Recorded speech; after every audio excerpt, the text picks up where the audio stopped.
Thank you, Peter. President Peter, guests and fellow members. Let's start by dealing with a few housekeeping matters.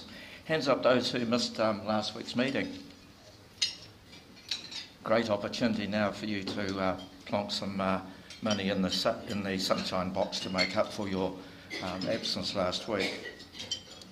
Staying with the theme of meeting routine, hands up if you didn't manage to speak with both of the greeters today. Oh, there's a couple of hands went up. No excuses. Money in the box, please. In addition, I guess there'll be a small number of you who may wish to leave early today. That's fine. Just leave a Kiwi note in the box, please, before you depart. At this point in my sergeant sessions, I usually like to deal with matters that have been brought to my attention by members. Guess what? Not one soul had a chat with me. So I'd like you to have a think about the last week, to think about the thoughts and your actions. If you're absolutely pure, an absolute angel, then you're free to not place any donation in the box. But otherwise, time for a silent confession and an opportunity to degrees of sunshine box. It seems to me as we move away from some of the traditional sergeant sessions that we've had in the past, where we've named and fined individual members, that we've lost an opportunity to get to know our members in the club. So I thought this might be a good opportunity to learn a little bit more about some of the members that we have in our club. So let's think about what some of our guests, let's think about who some of our guests might be at a future Guess Who's Coming to Dinner session. So we'll start with an easy one. Guess who has spent some time in the doldrums recently? Alex. What I'd like you to do in future is not to call out, but to raise your hand if you know. Because if you don't raise your hand, of course you know what you do. Plonk your hand in your pocket and make a donation to the Sunshine Box. So you won't have needed that second clue, across the Atlantic twice. But please don't forget that Alex will be giving a presentation in a few days' time, and it's time now to register on the website. She'll be doing a presentation at the Wellington Club on her trip across the Atlantic twice, and it's on the 29th of November. Another one of our members spent a year with his partner cruising the Pacific. Hands up if you know who that is. He hasn't put his hand up. Oh, a couple of you do know. Well, the rest of you, you know what you do. Nigel Gould spent a year cruising the Pacific. Well, I think that's what your CV says on one of the websites I picked up. So who might turn up to dinner in a 36 Ford V8? William's old enough. There's one person down there at the back who knows. Who is it? No. There could be more than one right answer to some of these questions, but only my one will be acceptable. No, Gray Hewson. Ian's, I don't think it's that particular vehicle. So who might turn up on a Harley?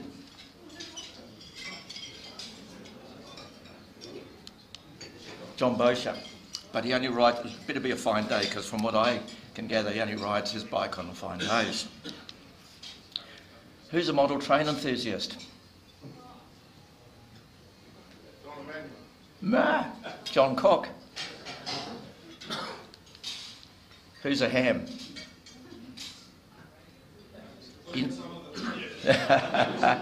No. Murray Milner, he's an amateur radio operator. And of course we might need some wine for this dinner.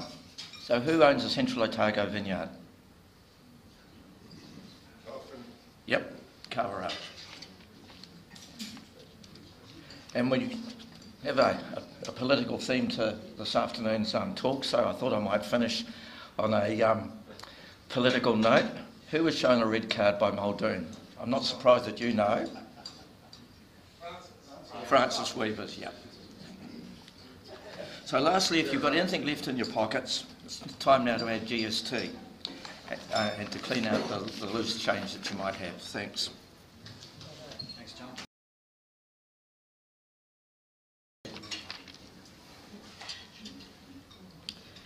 Thank you, Mr. President. Me te atua I au timatanga ki whangamatanga o ngā mea katoa ki Wanganui o Ranganui e Papatuanuku, ko Aora ki te Moana, ko te Whiranui te Awa, ko te Tai Rihua te Moana, no mawhera aho, ko Teresa Thorp toku ingoa. Mr. President, fellow Rotarians, tēnā koutou, tēnā koutou, tēnā koutou katoa. Hi, I'm Teresa, and named after my mother, who arrived in Taipatini on a waka from Scotland.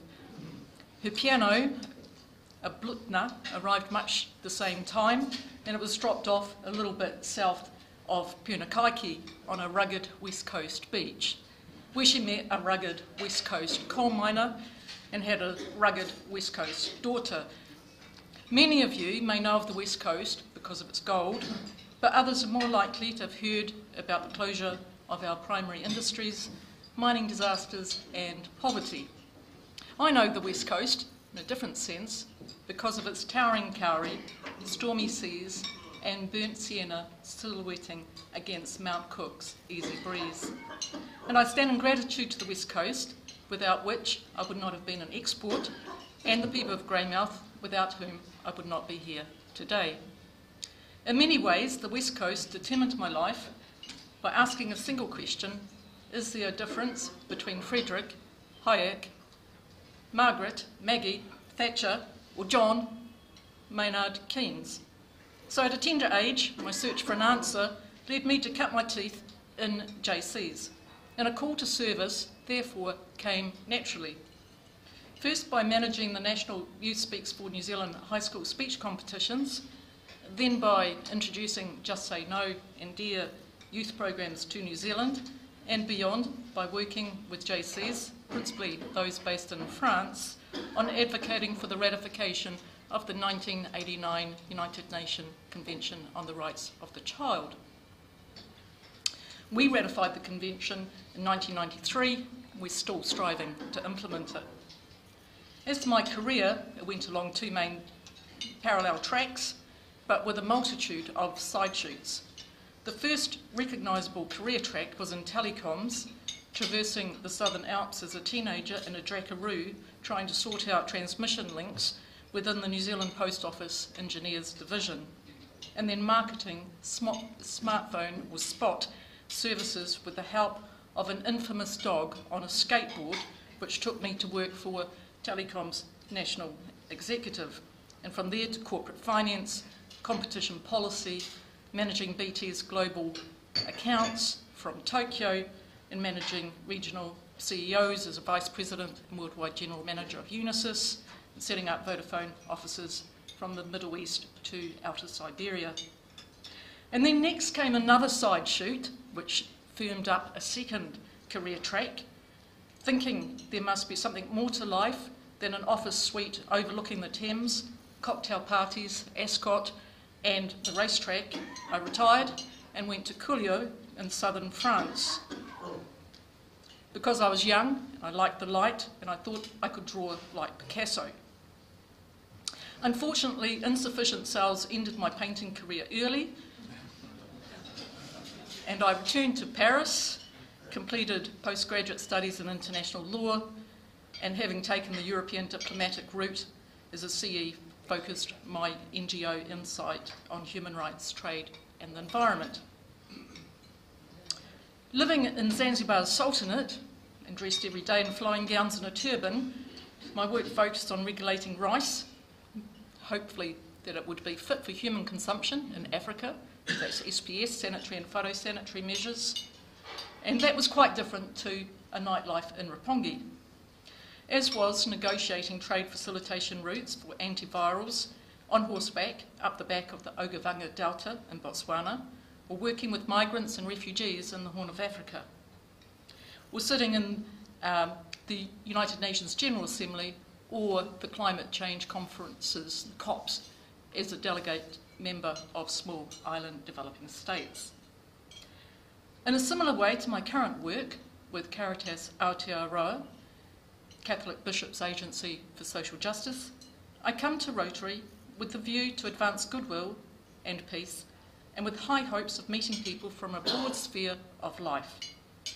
I look forward to contributing something from my former commercial and diplomatic life, as well as my present one, and I would like to take a moment to remember my brother, Peter, for making me believe that we can achieve anything. Te aroha, te whakapono, me te rangi Māori e, tātou, tātou e.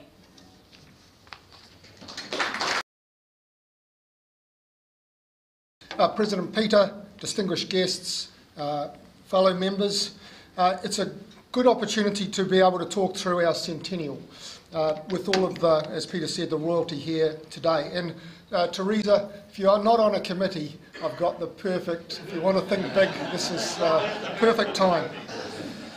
So as Peter said, the four clubs, Auckland, Wellington, Sydney and Melbourne, the Centennial Clubs in 2021. We've been together, we Skyped together, and we have agreed that it's bigger than us.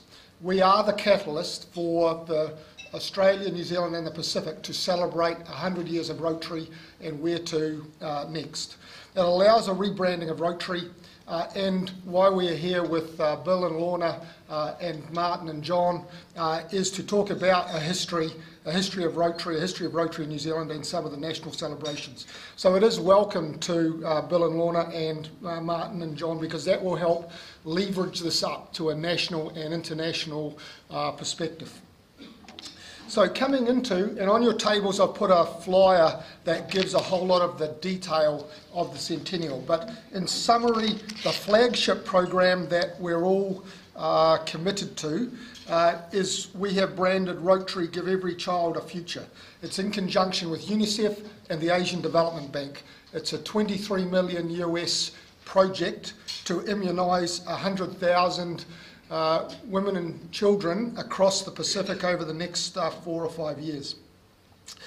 We're getting together again to get into the detail now. We've got the MOUs and working out. The Asian Development Bank is underwriting it or funding over 20 million of that 23 million, and it's up to us to then generate the difference. But this is a fantastic way to really brand and celebrate a centennial of Rotary in Australia, New Zealand and the Pacific. And you can see on the flyer just what that means in terms of the 3 vaccinations, the approach to it and how it will go about it. So leveraging off that, Give Every Child a Future is a flagship program between not only the 4 clubs but the 2 districts, the 2 zones from it. And you can see also a history of Rotary in New Zealand. We were working towards an online updated club history. We are looking at how we still do that electronically, now looking to expand to a history of New Zealand, and Bill, Lorna, Martin and John are key to helping us deliver this, even though I can't spell this. At the local level, you probably can see Rotary said for every Rotarian to plant a tree. We're way ahead of that with our ambitious plan to plant 100,000 trees on Mount Vic, 45,000 down, 55,000 to go, and we can leverage the power of Rotary to actually take that even further. And all credit to Richard Norman for driving the 45,000 to date from it. Then we've got Sir Anand's drive to reflect a contemporary governance structure for Rotary in our 2nd century. Sir Anand's presented to the Institute and a range of others trying to get that thinking. Do we want a 6 district model in New Zealand going forward? What is the future of Rotary and Rotary governance? So Sir Anand's the key driver and influential in that. Then we've got local and national celebrations in the year leading up to 2021. For example, we should, with our influences, be able to get a ball at Government House or equivalent as we get into those parts. And then other projects which can't compete for resources but could be possible. We have a huge drive on water. So why couldn't we work that in with what's happening across the Pacific as part of this? Once we know the UNICEF immunisation program, why couldn't all clubs from across Australia and New Zealand go and do some other good at those villages as those things are coming up? Melbourne, for example, has an Eliminate Dengue program. Why couldn't we add an Eliminate Dengue program to some of the villages that we're going into, for example? So the scope is huge. It's only as good as Teresa and my imagination in being able to help deliver some of this. So please do. It's fantastic for what we could achieve in the Centennial as a club, linked with 4 clubs, linked with 2 zones. It's unlimited possibilities. Thanks for the opportunity to update you, and I do welcome our guests because you are influential about how we deliver all of that. Thank you.